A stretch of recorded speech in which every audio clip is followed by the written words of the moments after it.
Have you seen a 2003 5 peso coin for Philippines?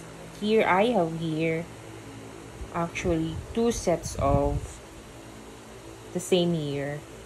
So kung mapapansin nyo, ito yung normal na coin. And meron pa siyang rim. Ayan o, meron pang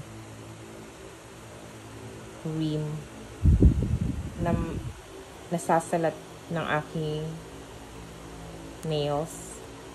Pero etong isa guys, if you check on the back, it is rimless. Ayan. Hindi ko alam kung it's because of the wear and tear ng coin. Pero lahat kasi wala na siyang rim to protect yung design ng coin. Ayan, very smooth ang edge. So this is very rare.